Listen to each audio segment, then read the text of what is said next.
Approaching the Fieldstone Bridge, the first thing to be seen is the name of the island, Amrita Island, 1893. Inside the left-hand tower of the bridge is a message to our successors. Safe from snares, the Baxendale coat of arms. We hope a shelter for innocent birds and beasts will always be found, and safety and peace for all who enter here, both man and beast. On the tip of the island is a tomb. Buried inside are Thomas and Esther Baxendale, the creators, designers, and donors of this magical island by the sea. But this isn't a story about love. This is a story of betrayal.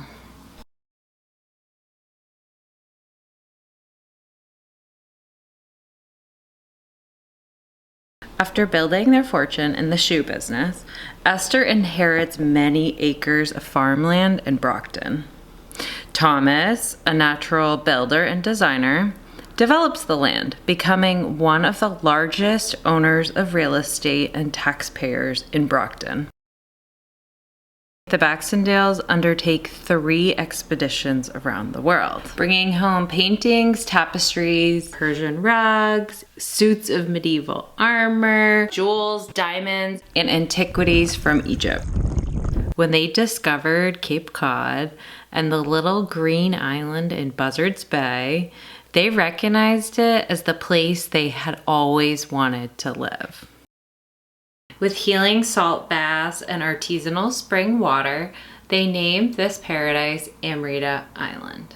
Intending to set aside the island and its surrounding land as an everlasting memorial, the Baxendales come up with a plan to make Amrita self-sustainable. They build 5 mega cottages.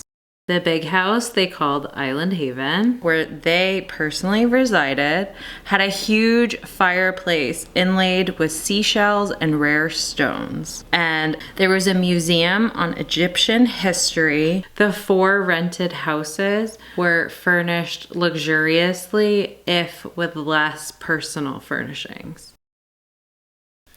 All had electrical lights and running water. Each house had a sailboat. 1 had a large tennis court, and 3 elaborate bathhouses stood on the bathing beach on the shore of Squetique Pond. The Baxendales wanted people to think about how animals, especially wild animals and birds, enhance our lives, and to think seriously about how animals and humans can coexist. They start hosting educational lectures to get people thinking. But then, in 1910, Thomas dies. That year, Esther drafts the will. Initially, she entrusts Alan Bedford Hudson, their pastor and dear friend, as the trustee. Amrita Island was to be set apart as a perpetual memorial, with free educational lectures, concerts, or camp in the summer. And once a year, she requested a Sabbath memorial with island roses and lilies. You could sell some of her other real estate, but not Amrita. It was to be held intact as the home and place of the Baxendale Foundation. Esther starts buying property around Amrita, even deeding out extra plots for development if in the future the trustee felt the sale was necessary. Then things start getting weird. Alan Hudson dies. It's unclear if Esther was swayed by legal scholar and president of Harvard, A. Lawrence Lowell, who the Baxendales had hosted multiple times at Amrita, or if it was simply because neither of the Hudson boys went to Harvard on the scholarship she established for them, but Esther completely cuts the Hudsons out of the will. In 1926, the year before her death, Esther purchases Lawrence Island.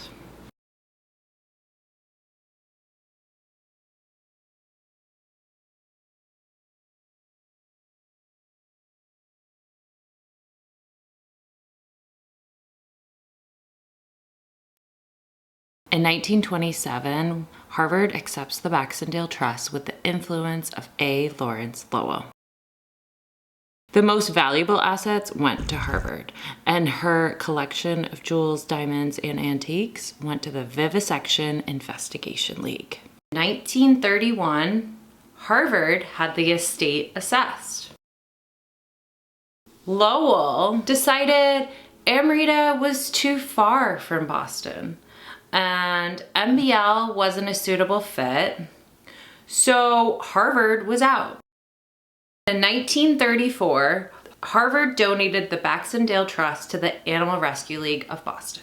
A mortgage and a large diamond ring went missing.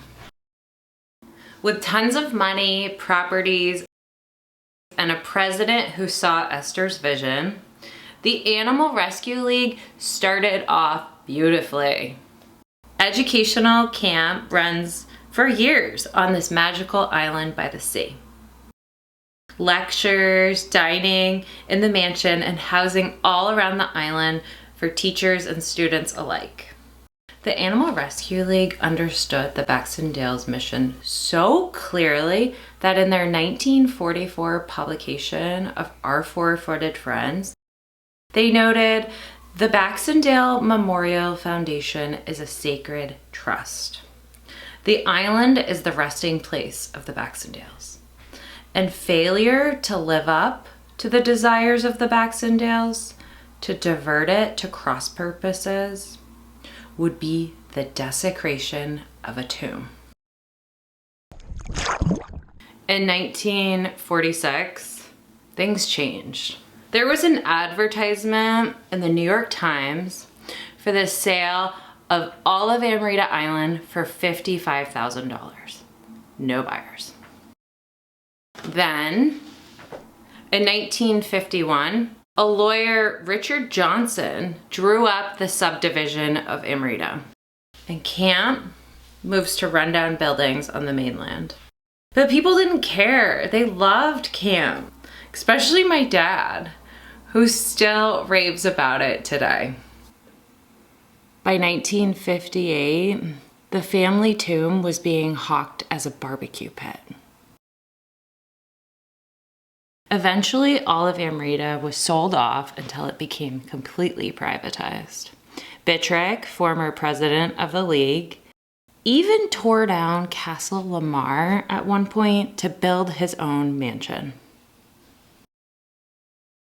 Camp closed in 2007, and the mausoleum became the only remaining memorial of Amrita, the foundation of the trust.